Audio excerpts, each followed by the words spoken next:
Well, my name is Kevin, but I go by the pen name of Brent C. Gull. And Seagull ties in with my YouTube channel, which is Seagulls Gather. And Brent, obviously you get like Brent Geese and things. So it seemed to go in with the Seagull as well as perhaps David Brent. But hopefully I'm selling myself short by comparing myself with him. Yeah, yeah. How I got started in the writing process was, I've been writing since I was a teenager. I wrote my first book when I was about 13. I've still got it. It's not very good, but it has its moments. And from there, I progressed, particularly in my later teens and early 20s, into writing screenplays. Primarily, this was because a book takes weeks and months, and a screenplay I could do in 2 weeks while working full time, and then sort of process and get up to date. Made a few short films, made one feature, Crooked Features, on the internet somewhere, have a look. But then sort of lost some of that passion for film and didn't do anything for a long time, just worked. And then I went back to university recently. I did English language and literature and rekindled a passion for writing books. But what I didn't want to do, having done 3 years of university, 4 years because I did first year part-time, you read a lot of books at university, and a lot of them have political analogies, underlying messages and things like that. And I sat down and I'm going to write my manifesto as a science fiction book, and it was just terrible. It was terrible. And then I was finding myself on YouTube in comments and things going, wouldn't it just be nice to have some science fiction that was there just to be enjoyed? And one of the screenplays that I'd written and had been made into an animation was for Professor Lovecraft, then known as Sexton Lovecraft. And I'd written a short story for a university collection of short stories, which mentions the character just as a person that was sort of known in passing to the protagonist. And I started to think, you know what? Maybe that's where I should be looking. Science fiction that is just there for the love of cruising through the stars or meeting an alien princess, having some of that Kirk experience, but without any sort of baggage around it at all. And that's kind of where I went back to that, and I found that it just was a really easy and natural write to just sit down and do that, even though I'm writing as a character that is much younger than me, that have a very strange upbringing, which allows me to explore different aspects, because I worked as a school teacher. So I do know a little bit about younger people. And obviously when I was at uni, I was much older than the people around me. So I kind of experienced sort of through knowing some of them, what young people think about and what young people know. And they do surprise you. Sometimes they'll know something and you think, how on earth? And sometimes they won't know something and you think, how on earth have you got to the point where you're currently this age without knowing that? So there's kind of that aspect in the character, and it makes it fun to write. So yeah, I mean, so you sound well motivated, that you want to get stuff out there just almost for the pleasure of writing, the passion of writing, and then also having something that's out there that can be enjoyed. I don't think anybody writes anything without wanting somebody to read it. I think there's a real fear in a lot of people of putting themselves out there to be judged by others. That negative review is going to hurt, and it does. But I've also met over the years a lot of people, and you say, well, I'm qualified in this and that, and they say, oh, I wrote a book. And I say, oh, where is it? Where can I get it? Oh, no, it's at home, squirreled away somewhere. It's in my desk, it's on my computer. And then they've never put it out there. Well, the question becomes, why did you bother to write it then? Yeah. Why make a movie that nobody sees? Why write a book that nobody sees? Why paint a painting that nobody sees? I've got a theory about some of that. I think some of that can be therapy, self-therapeutic. It's like, I used to keep a diary, but I don't keep a diary. I mean, other than scheduling for things, I don't keep a diary anymore. But because I kind of like realised I'm more focused on the future than the past. Right, okay. And there's reasons for that. But I don't know. I think someone can write a book, because they say everyone's got at least one book in them, right? Yeah, that's a lie. I don't know if it's true or not. It's definitely a lie.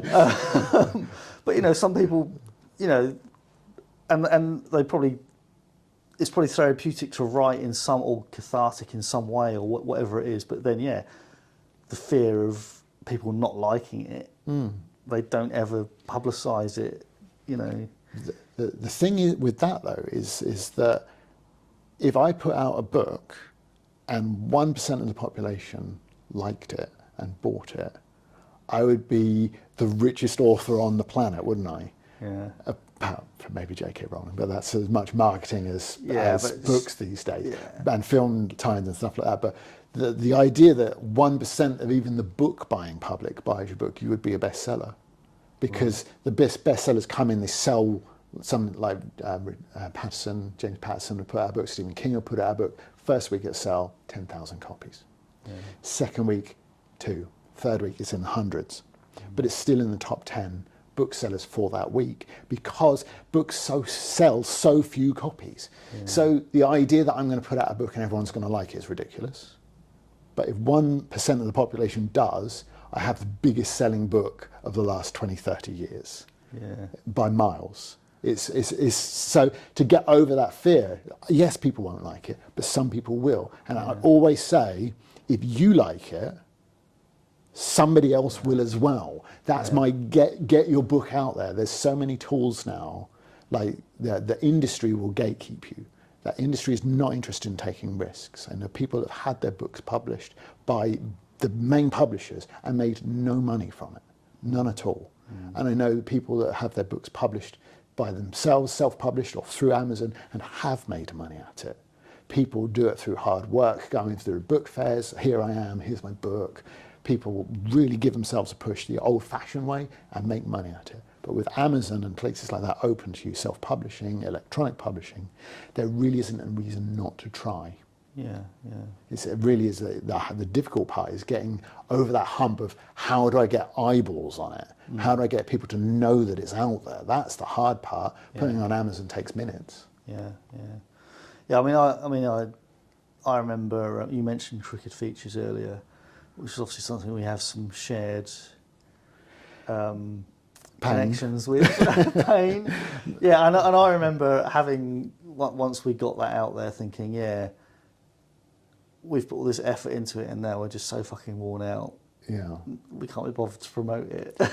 For me, is a book not similar? It's like, it seems like a lot of effort to write and then to promote. It is really hard to know not just where to promote, but how to promote. But there are tools for that, and there are people on the internet that will help you and give you advice. But ultimately, you have to be networking.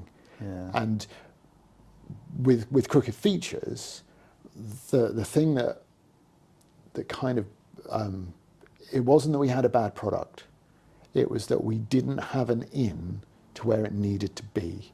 And that if we could have got that, the audience for that at the time I think was like 18 to 25, younger people, particularly men, I think would have loved that movie if we could have got it in front of them. But it was really hard because we were older than that, I think. And certainly not a university. Do you know what I mean? Like a university campus that got wind of that and passed that round, because at the time the internet was not quite what it is now. I think that would have been we peaked too early. But it was so hard to get over the apathy, because when it was seen, when people saw it, not without its faults, but people were generally like, oh, I liked that bit, or that bit didn't make me laugh. But it was like the general apathy of everybody that didn't see it to go and watch it. It's really hard to get over that hump. But that is the only way to do it, is pure perseverance, I think. And we just didn't have that. I guess that's common for all kind of art, isn't it? It's like, it's like, because obviously it's not a real job, but it's fucking hard work. It is hard work. And it isn't enough to paint a picture.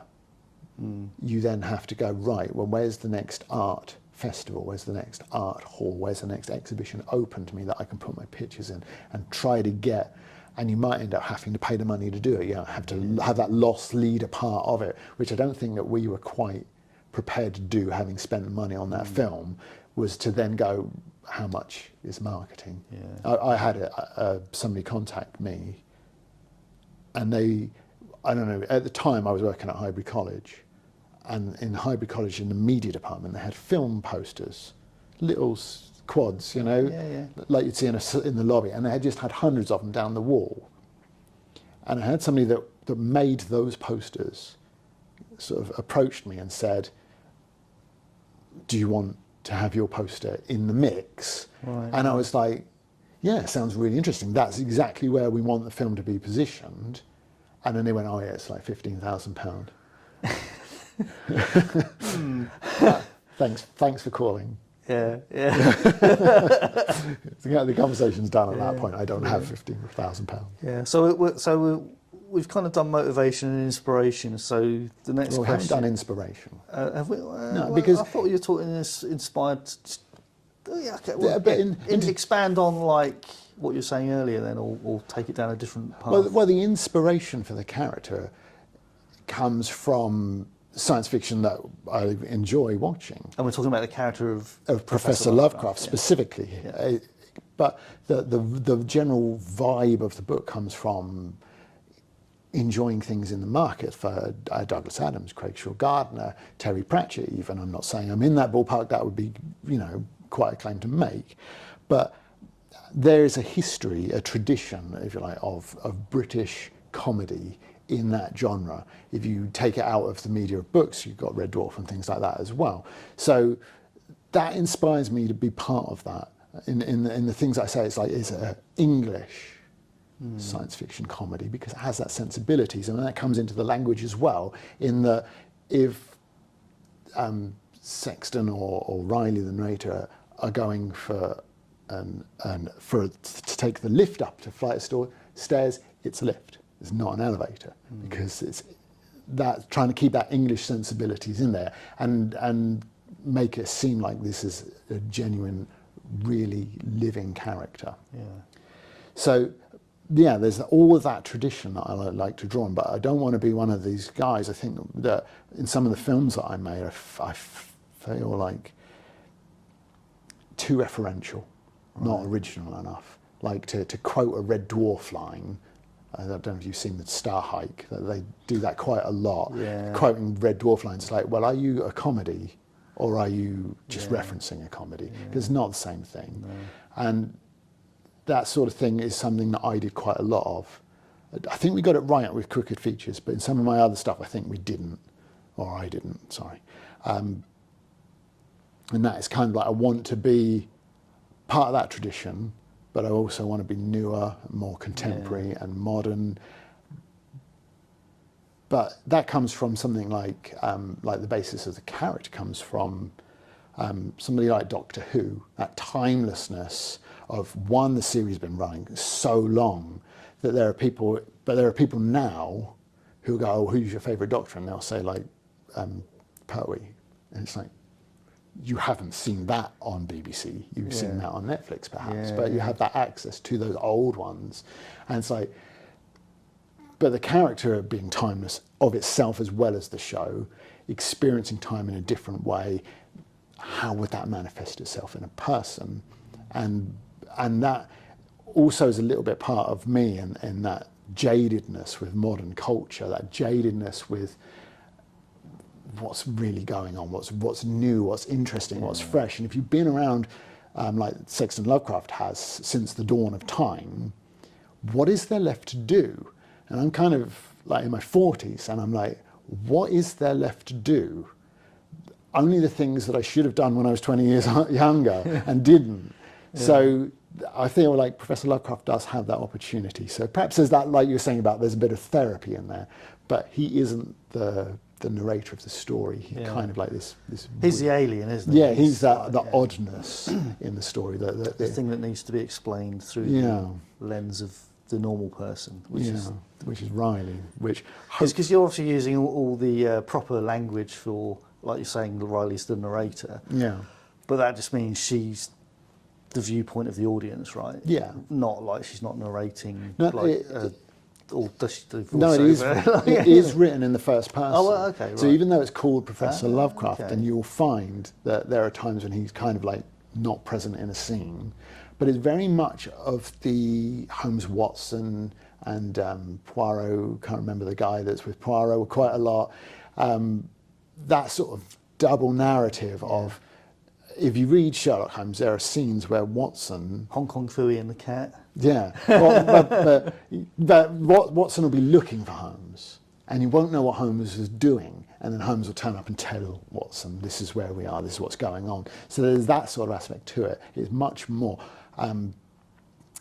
that sort of dynamic, but also because we know that it's extraordinarily difficult, I wouldn't say impossible to kill Doctor Who, it is extraordinarily difficult also to kill Professor Lovecraft. So having that human character, the companion, if you like, in Doctor Who terms, present gives peril. Yeah. Somebody could die in this story, and there's always extra characters that come in and out, some of which are recurring, but not so that if you picked up one and it didn't happen to be the first one, you'd be like, who's that? It would tell you. Right. So it's very, very accessible, like a bit like Doctor Who. Yeah, you can a random episode on TV. Chances are you could just sit and enjoy it. You don't have to have seen the whole series to that point. Bring it back to Professor Lovecraft. Part of it is that even though it's narrated by a girl, I really want the young boys particularly to be able to read it. So if we have it, just to quickly have a look at it, you'll see that I've done things deliberately to make it accessible and a quick, easy read. Like the first chapter, if we look at that, 4 pages. Second chapter, 4 pages. Sounds like a sort of book I will be able to read. It is deliberately done to not be a challenge to read, to be a quick, easy read, because in the school library, the boys come in, the girls are like, whoosh, A to Z, and the boys are like, where's the manga? So I want something that if you're prepared to give an hour, perhaps 2 hours of your time to read One Punch Man or My Hero Academia, perhaps you'll give me an hour or 2 hours. Yeah. And the stories in there can be read in that time. Yeah. So I am conscious of that market, but I also am aware of what I liked when I was that age. Yeah. So there are things in there that do push the boundaries a little about sex and violence. Yeah, it's complicated, isn't it? I mean, it's finding the right balance. Is there anything that excites you about the industry today, whether it's media, books? I mean, maybe specifically talk about publishing. The thing that excites me about publishing or books in general at the moment is the openness. It's like you might get kept by the old publishing industry, you might even have been ripped off by the old publishing industry, but you have the opportunity now to bypass that, to get your work out there and promote it yourself, to make a little bit of money. Most authors who claim to be authors on the census and put that down as their occupation have another full-time job. The number of people that are authors and make a living at it in this country is minuscule, because the market just isn't there for books. People just don't read at the level they used to do. But you do have an openness, the gatekeeping has been taken away to an extent. They still desperately cling on to their little bit of we control who buys what, thank you very much. And to an extent they do. But they have to also look at what they're doing as an industry, because the industry seems to me just completely out of control in terms of Twilight made some money.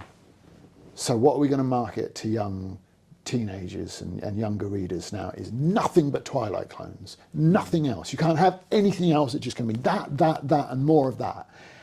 And even the girls in the library where I worked that had just like read everything through that genre would be like, oh, I'm tired of this. What else have you got? Because it's all you get. And they're not prepared to take any risks. I understand, because I know authors that had books published and made no money at it, none at all. That the publishers will go, we don't think we're going to make any money at this. We're not doing any promotion at all. That's on you.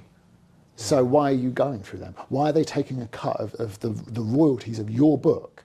Why are they involved at all if they're not promoting you, if they're not giving you that into the bookshops, if they're not getting those bookshops to put you front and centre, to make people look at and buy that book? What are they doing for you? Why can't you do that for yourself? That winds me up about the industry as a whole, is the people that gatekeep it don't know what makes a successful book. They don't. The Hunger Games, when it came out, was a mystery to them, and it's a sudden success. unexpected Hunger Game clones for the next 10 years, nothing else. But nothing else has that same lightning in a bottle. Nothing else reached that cultural success, like the Maze Runner movies, which is clearly, you know, Maze Runner would never have got published without Hunger Games being out first. Yeah. But the Maze Runner movies, the first one was like, maybe you get a sequel. And then the second one was like, and like Divergent, again, same sort of thing. A real struggling to get that series finished in film because it wasn't that sort of cultural touchstone as the first one. So if you're okay with going, we'll just make dwindling returns on each one, but we'll keep pumping them out until we're not profitable, then that's fine. But is that a way to run an industry? Is that a way to run a successful business? But they don't know. They don't know what makes a hit book. I don't know how true it is, but like Harry Potter came out, it was in front of dozens of publishers and rejected, dozens. And then it was like some publisher's kid read it and was like reading it and like, are you enjoying that? And they went, so, oh, well, let's have a look then. Do you know, they weren't looking at it themselves because there's no point. They don't know what makes a hit book. And these are the people that are gatekeeping everyone else out of the industry, but they don't know what sells a book. Other than something like 50 Shades, which had that built-in market, and the marketing for that was easy because you could trade on the salaciousness and the scandal of it and put it out there. But that, again, it's not the book that's a success, it's the marketing. It's like you don't know what makes a hit book. You know, the fact you can bypass the gatekeeper, that's the exciting thing. That's the exciting thing, Like you can have the people on YouTube and you see that they're putting out comic books or they're putting out their own books and things like that, and it's like, that's exciting. I'm interested to see sort of that personality on the screen has done work that I can find. So in terms of reading, because I know you mentioned earlier, like typically boys are not readers, or, you know, young boys, whatever. So, like, you know, graphic novels, comics have been a thing forever, and I think are more of a draw for boys. Yeah. I certainly remember as a child, I would easily read a comic versus although I did read a few books. But my experience in the library of what young people read is we had a very large section of Marvel and DC. We also used to tuck the Shakespeare graphic novels in there as well, you know, just in case somebody picked one out by accident. But there was a big Marvel section, and there was a fairly big manga section. The two things were quite separate. And what would happen is we'd have the kids come in at break time, or the kids would come in for a library lesson where they have, like, you find a book and read it, and the kids would come in and they would annihilate that manga section. When they went and I had to tidy things up again and put things in the right order, the manga section was in a state. The books, you'd find them everywhere in the library, tucked away here and there where they hadn't put them back properly. The manga was hugely popular, and one or two boys would read the Marvel. The success of graphic novels and things like that. I read graphic novels, there's hundreds of them over there. But things like 2000 AD isn't read by younger people. I don't know any younger people. I never met anyone in a school that read it, or read Judge Dredd even. They read Spider-Man maybe. Right. But the quality of the Spider-Man stories, and, you know, if you see Peter Parker on the screen, but then you pick up a comic book and it's Miles Morales, it's not the same. Right. So people are kind of like, So the Marvel thing has a real sort of, there's a few sort of diehards that are clinging on, but mostly kind of there isn't that enthusiasm for it. Like the manga feels younger, fresher, and more accessible to these people, or even perhaps not accessible. By that I mean it's like, this is our thing. Old people don't understand manga. Right, yeah, do you know what? There might be a bit of that involved, but the manga is hugely popular. And these series run for like 30, 40 books and more sometimes. They're just ever ongoing, quite formulaic, but they're popular. People like them. There's, like, you turn 2 or 3 pages, you'll find somebody being punched in the face. You know, in the current Batman run, you turn 2 or 3 pages, you probably looked at the same picture 4 or 5 times because they've just changed the dialogue on it. Because he's still moping about something. I know Batman's always had a little bit of that to him, but he still needs to punch the Joker in the face occasionally. The excitement is you can get out there and do it. You don't need somebody else's approval to do it. That is a really exciting place to be, and it is only the last 5, 10 years. You know, we've had print on demand for a little bit longer than that, but it was always, you can print 100 copies. Then how can you sell 100 copies? It's not that easy. But if you're doing it for ebooks, there's no overheads on your part. And then I guess, you know, if it does take off, then all well and good. It's print on demand. Yeah, definitely. Everyone's happy. But the flip side is really hard to stand out from the crowd. That marketing side of it becomes really hard. But as I said, I know a guy, his book was published, I don't want to say by who, but his book was published by one of the major publishing houses, and they did no promotion for him at all. He did that all himself. He had to pay for it himself, and never made any money from his book. It's like, if your overhead's 0 and you sell 10 copies, you made a little bit of money. A little bit, not going to change your life, but you made something. And he made less being traditionally published. So why? This really is, it becomes a vanity thing. I think they used to call self-publishing vanity publishing, but I think old media has become the vanity that people chase. You will obviously make more money if you're James Patterson or Stephen King. But I think even Stephen King, if he's like, actually, you can only buy this through my website, would still clean up. He would still make a fortune. That's interesting times, times. There's a little bit here about whether you have like longer term plans, ambitions, whether that's with Professor Lovecraft or other projects.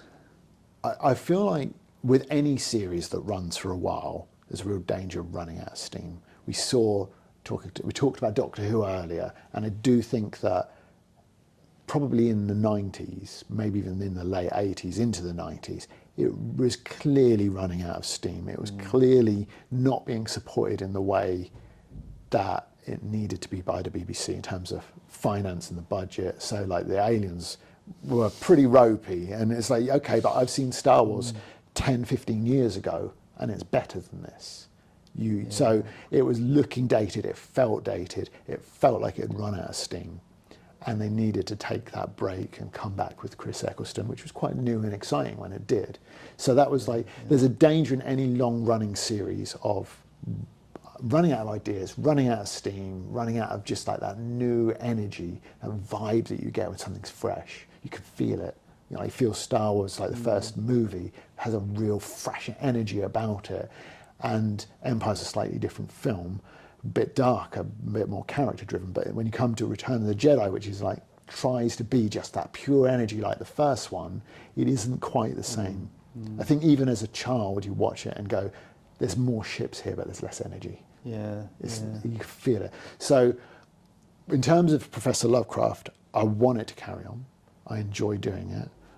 I enjoy the fact that like all the stories that I write are kind of like a different genre or a different thing, or perhaps there's a little parody of something in there, or there's like a little aspect in there that's just for me. Perhaps other people, if they follow me on YouTube, might recognise, like in the first couple of books, I've done a Homeric simile. Now, it's just in layman's terms, a Homeric simile is just a long simile. Right. So I've done a couple of those, and like people might pick it up and go, or they might pick it up and go, oh, that's why he's done that, because they know that I love Homer. So there's that personality of myself coming into the writing a little bit. But I am aware that it won't last forever. Can't last forever. Might need to bring other people on board as collaborators and stuff like that and see what that freshness brings to it. But at the same time, I also have other books, some of which are semi-written. The one I told you about, the analogy of the how I see the world at the moment. There is still a story there, and it is about 85% written, and most of it's on the computer typed up because I write it by hand and then type up.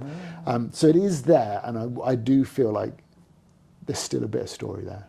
I think it can be saved, so I might well return to it. Cool. It wasn't overtly political anyway. So there's other stuff as well that I would like to write. I don't think that Professor Lovecraft can be the only thing without getting tired. And you're staying within the bounds of the written word stories. I would like to do audiobooks of them. It's a bit cost prohibitive to find somebody that's prepared to do, because it's a female narrator, I have to pay an actress for their time. It's a bit cost prohibitive at the moment, but I'd like to be able to offer audiobooks. I'd like to be able to offer graphic novels. I don't ever intend to animate again, but if somebody else came to me and said, we'd like to do it, then we could have that discussion. For me personally, my creative mood at the moment is not towards film or anything like that. It is purely to do books or graphic novels or something along those lines. I don't have that energy for film anymore. How do you approach your writing? Now, this was how I approached the return to Professor Lovecraft, which was, the book is called Professor Lovecraft and the Prophecy Machine. Okay, I was in school and I was teaching Macbeth, and I thought, you know what, I'm going to retell this story from a more modern perspective, but with the same beat, so that you can read my story. It'd be more accessible to young boys particularly, and they would understand Macbeth through reading it, like a different telling of it, right? So that it would almost be like Act 1 does, Act 2 does, Act 3, like that was my intention when I started. But then I thought, what would happen if you gave 3 women a machine, as in like the cauldron, that could predict the future? And then I started thinking, well, they'd kill each other. They'd kill each other, and then they'd be like, I'm not making him king, I'm making me queen, but first these 2 got to be out of the way.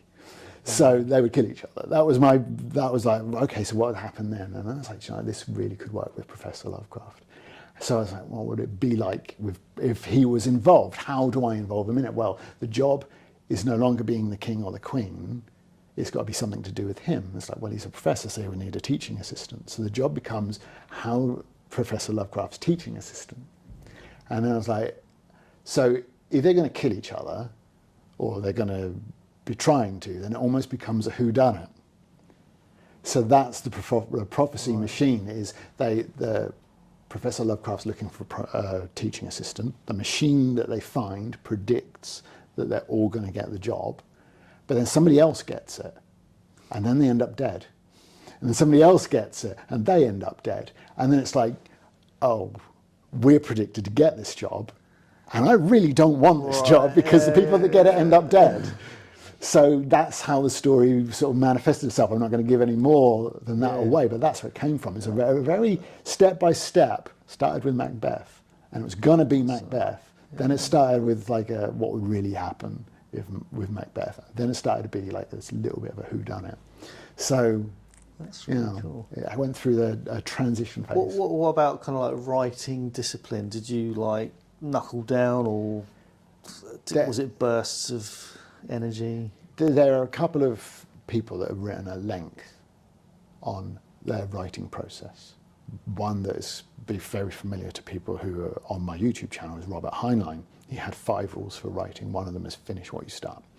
That's the most important one for me at the moment, because I've written a lot of things as a younger person that didn't end, that were 3/4 done or a quarter done and never went anywhere. So now I'm like, no, I'm going to finish it, because once you've finished, you can go back and edit. So one of Heinlein's rules is don't go back and edit. However, that's not one I agree with. Go back and get it right, get it fixed. And the other one is Stephen King, which is, if it's your job, treat it like a job. Which means work at it. Sit down and do your hours a day. So that's kind of what I do. I don't force myself to do any more than thinking about it. Perhaps coming up with an idea, what can I do with the next one, is as enough for me. If I'm at a point in a story where I'm like, where does this go? How do I take this? Because normally I have an ending. Go, where do I want this to end? Because normally coming up with the beginning is really easy, but you come up with the beginning and then go, where does this end? Then sometimes you write, and I've got to like the halfway point and thought, you know what, I can't sensibly reach my end from this point. At that point, sadly, the only answer is to start unraveling. At what point can I get to where I want? So there is a process, but it basically comes down to all day be thinking about, spend some time writing, because once you're out of the habit, you're not coming back to it. Like it takes 2 weeks to make a habit, it takes 2 weeks to break one. So if you haven't written anything for 2 weeks, you're probably not going for a little while. Maybe that's good, it'll help you recharge your batteries. But I feel like if you write something, even if it's just an outline for a story, maybe it's just even a note to myself sometimes, like what would happen if you did, So there's things like that you go, right, okay. So stuff like that, just be thinking about, just be writing something, because get in that habit of doing it. That's the process. It's like I'm always writing, and if it never goes, I've got a folder on my computer, and it's called Trash and Cuts. And it's all the bits that I've cut out of another story because I had to unravel. Right. It's all the bits that started but didn't go anywhere. It's bits that I just wrote as ideas that I haven't developed yet. And there's quite a lot of it. There's a lot of Word documents. You never find what you're looking for in there, I wouldn't have thought. But that's kind of like, as long as I've done something that day, even if it just goes in that folder, then it's still progress on this as a series. Yeah, because I guess it's as important to know what not to do as to what to do, and recognising that you've taken a wrong kind of turn it's really hard. Quite important. I must imagine it must be difficult to unravel, depending how far you've gone. I suppose difficult to unravel emotionally. I mean, not you've got to admit that you've made a mistake. Firstly, if you're going to go, right, I can't get to where I've got. Okay, go somewhere else. Like Desmond Bagley would say, he starts with the beginning and he sees where it goes, and just writes until it comes to a natural end. But I kind of I've done a lot of things over the years that stopped at the 3/4 mark and didn't have that end. Right. So I kind of I want an end in mind. Where am I going with this? And I don't work backwards like a murder mystery like Agatha Christie used to. What's the ending? How do I get there? I kind of go, I've got a beginning, roughly a concept of where this is going to be, and then I've got an ending that I want to get. Perhaps it's just something silly, usually is. How do I get there? But then you've got to go, okay, I've made a mistake. How far back? Oh, I really like that scene. That's hard to get rid of, but you've got to, because getting there has to feel natural. It has to feel right for the characters, particularly when you're first person narrating. It's like the sudden leap of logic. It will be obvious. Yeah. So, it's really hard. So many times in the past, I'm writing things and just stopped and just gone, I can't get that to where I've got. I'll come back to it later, and then never did. So do you find having an ending in mind, it sounds like that's actually quite motivating as well?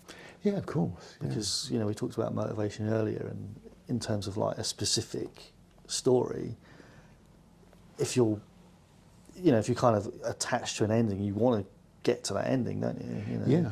It's sometimes the ending that you end up with is quite different to the one you had in mind. Might be just like the kernel of the idea of it that remains. Because like I say, you've got to get somewhere natural, and that might mean giving up parts of that ending. But it is motivating. If you've got no end in sight, then it can feel a little bit like a treadmill. Yeah. Where am I going? Nowhere. Because I think this is why I never watch like soap operas, is because they never end. Yeah. I mean, they have storylines that come and go, but they never end, and I'm like, well, I'm not interested. But that is current media as well. It's the never ending. It's like the MCU is 25 movies. They don't intend to stop. They've just started like the new phase. What sets Professor Lovecraft apart from every other British science fiction comedy, do you think? I don't think that there's a goal really to set it apart from something like Douglas Adams. You say that there are two layers to Professor Lovecraft, as far as I can see, or at least for me there is even English teacher at work. There's that this book has no pretensions.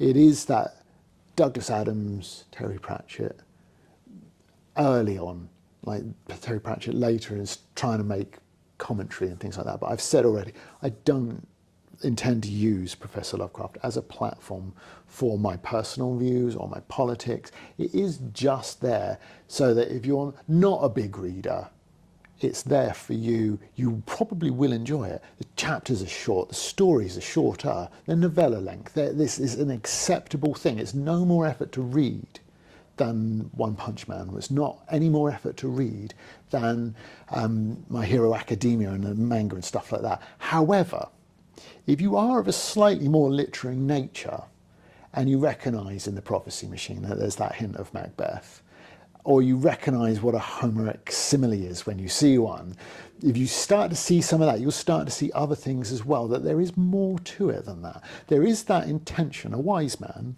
very wise man, once said to me that the trick with creating entertainment is that it creates two emotions, not one. There is that element to it, and that when Riley is being chased by a UFO firing lasers at her, I want it to be exciting. If she's feeling sad and blue because, like, it's a bit like Spinal Tap drummers, she loses roommates at an alarming rate. Like when she lost another roommate, it's like, well, what does that say? Not just, you've lost a friend, but you're on your own again, and it's like, so there is emotion there as well. And although the stories you can dip in, I can pick up the third book in the series and read it without having read the other two quite easily. It won't make a lot of difference to you. There is a little bit there that will. So there is some continuity, and that I think will help you empathise with her when she has more difficult moments. And there are one or two, not a lot, because it is supposed to be light-hearted, but I think if you have that trough of somebody's really unhappy, and then there's something exciting and then there's something funny, then the peaks and the trough help each of those have more impact than they would if it was just one. Yeah. So there is that. For me, I think it is rewarding to more advanced readers, but very accessible to younger people. It's really important to me as an old English teacher, as having experienced that young boys that don't read, that it is accessible. Yeah. So it's like, but it would be boring to me to write if it wasn't something a little bit more going on as well. So it sounds like there's some edge in there in terms of, like I say, multi-layered, multiple, maybe not multiple interpretations, but there's subtext or whatever. I hope so. Yeah. There's not, like I said, there's no deliberate attempt to put people off with like my politics. Like, I'm not American, so I'm not going to have American politics in it anyway. But if you're having a science fiction, which if you look at like the Hugo Awards from about 2-3 years ago, everything was an analogy for Trump. Right. And it's painful. It's like, if you're a Republican, what science fiction are you reading? Do you know what I mean? It's like, where do you go? That's alienating. Yeah. Whether you agree with Democrats or Republicans, I want my work to be accessible to both. Yeah. I want my work to be, if you're a Tory voter, if you're a Labour voter. Which makes for a wider market as well. It's like, It's like... I really don't care about politics any more than sort of the day-to-day frustrations of it. And I don't want to put that out there in a book. And I don't want to put that out there in a book because if I'm making it accessible for young people, they're not going to pick it up anyway. They're not. Right. Do you know what I mean? Then I have to go, okay, so I have to stop being subtle. Yeah. And have to be on the nose. And then I'm in the same bracket with the Nebula Awards that I just criticised. Right. So yeah. You have to put your money where your mouth is to an extent. I just want it to be accessible as pure entertainment to as many people as possible. It is silliness. You look at Red Dwarf, and as big as Red Dwarf got, as big as The Hitchhiker's Guide got, it's still not selling the same sort of copies that something like Catch-22 or Oliver Twist and things like that, not just because the markets have changed since that time, but those books were huge sellers. Yeah. And science fiction doesn't sell as much. So if I go, but this is an analogy for Trump because he did this and he did that, there's half my audience gone. Yeah. And then of the other half, there's probably another half you can cut out that just don't want to hear about it. Yeah, that's a fair point. Yeah. It's like, even a Democrat is like, is this about Trump as well? I picked up my science fiction, for some escapism. It is that. It's entertainment, and it has no pretensions beyond that. But other than the slight literary edge that I mentioned, it is just about entertaining. Yeah, and I think you used the word silly earlier, which is, I think silliness is a good word. I think it's because to me that evokes a certain innocence and naivety, but a good sense of fun and The naivety of it is in part from the narrator, who is young, a university student in the first 3 weeks at university, so like teens, and also has this strange upbringing. That there's a backstory there which allows me to play a little bit with the things that she might know or not know. For example, she was raised until she was 12 in a convent, and then basically becomes so insufferable that the nuns were like, "You've got to go, kid," and then she went to state school. Right. So she has this knowledge. There's a bit in one of the books where they find this door, and they know something mystical's on the other side, but the door's all written in Latin, and the professor can read all the stuff around the outside because that's ancient, that's older than Latin, and he can read that. And she says, "But you can't read Latin. That's the root of all European languages." And he says, "Well, that's kind of what professors do. We learn the stuff that nobody uses anymore." And then he's like, "Can you read Latin?" And she can, because she's been to a convent school and learned Latin. Right, yeah. So there's stuff that you expect a young person to know, she wouldn't know. Some of the cultural stuff she doesn't know. And she went, on her first day at school, she went to PE and had never experienced any organised sport until she was 12. Had never met a boy until she was 12. Right. But then she has that suddenly immersed in the youth culture, so she starts absorbing other stuff as well. So there's stuff that she does know that you think, would you expect somebody that age to know? Probably not, but she does, because of this unusual upbringing. And there's other stuff that go, does she know the pop culture stuff as well? Yes, because the last 6 years of her life have been spent out there in the wild, if you like, in a secondary school, and gone to college before uni and stuff like that. So it does allow me as an author to play a little bit with the things that she will know or not know, to suit the story a little bit. But I do keep a record. There is a record of things she knows and doesn't know, so that there is, like I say, the stories that you can dip in and out of, but there is a spreadsheet on my computer which is called the canon. It's like, this is what Professor Lovecraft knows and doesn't know, and can do and can't do.